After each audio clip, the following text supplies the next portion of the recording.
obratite pažnju na gužve. A mi nastavljamo sa našom glavnom temom. Naime, besplatni udžbenici za prva 3 razreda osnovne škole trebalo bi da se danas nađu na školskim klupama učenika ovih razreda. Tako je, Beograd je obezbedio besplatne udžbenike i za učenike od 4. do 8. O akciji obezbeđivanja besplatnih udžbenika razgovaramo sa Desankom Radunović, predsjednicom Nacionalnog prosvetnog saveta, i Gordanom Knežević-Orlić, predsjednicom Udruženja izdavača udžbenika i istovremeno direktorkom izdavačke kuće Klet. Dobro jutro. Dobro jutro još jednom i dobro nam došla.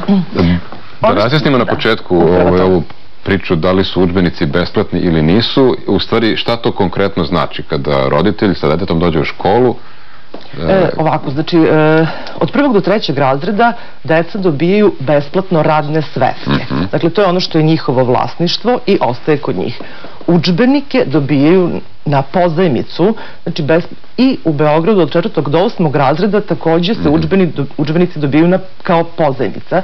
Dakle, vlasništvo su škole, je li tako? Udžbenici su vlasništvo škole, roditelj će primiti ili dete te udžbenike danas. Čini mi se da su rekli iz ministarstva da će potpisati neki revers ili već nešto što će im da zadrže na taj način udžbenike. I na kraju godine će taj udžbenik da vrate.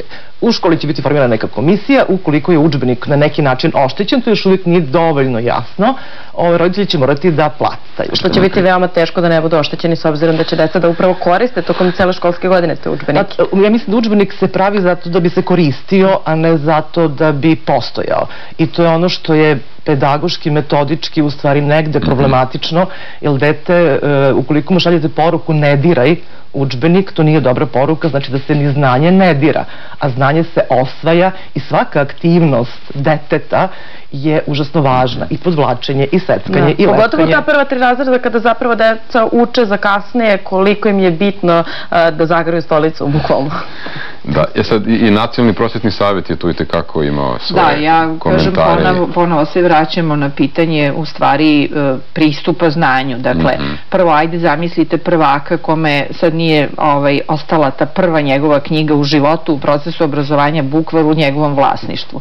Meni se to čini malo čudno koliko god da to košta da nekako nema tu knjigu. Drugo, ta deca, znači proces obrazovanja je kontinuirani. Oni će na kraju, recimo osnovne škole, polagati taj završni ispit, dakle potrebno je da se podsete nečega što su učili ranije ili iz godine u godinu, naravno znanje se nadograđuje, znači prosto je potrebno da imaju knjige i potrebno je da oni imaju naviku da te knjige što je moguće češće koriste.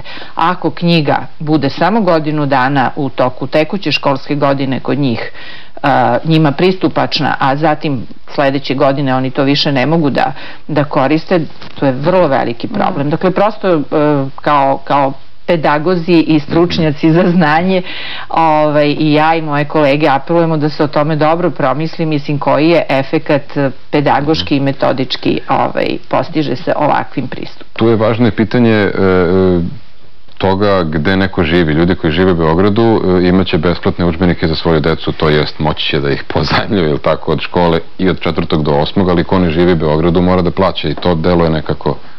Ja ću samo da prokomentarišem, mislim da je na jednoj tribini jedna učiteljica iz Leskovca zaključila kad je bio razgovor o tim besplatnim udžbenicima, znači dobro, selimo se svi za Beograd. Dakle, prosto pitanje pravednosti obrazovanja, znači Ustavom zagarantovano besplatno obrazovanje je svoj deci na celoj teritoriji Srbije. To što grad Beograd ima materijalnih mogućnosti, a drugi nemaju, prosto ne šalje se dobra poruka kada se Beograd izdvaja i svima kupuje udžbenike, znači svoj deci u osnovnoj školi, a recimo neke daleko siromašnije sredine gde je to mnogo potrebnije i gde je u stvari to jedan od preduslova da se izađe iz tog začaranog kruga siromaštva jeste da pomognete obrazovanju dece na svaki mogući način.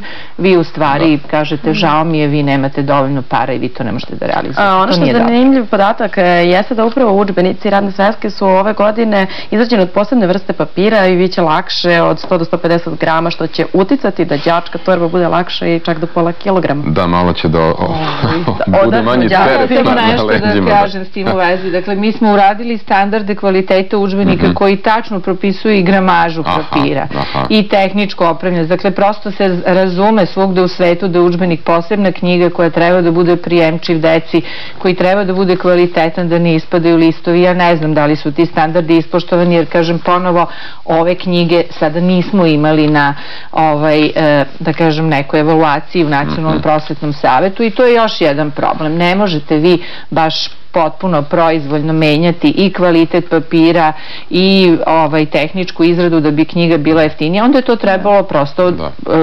definisati tim standardima, a ne kršiti standard.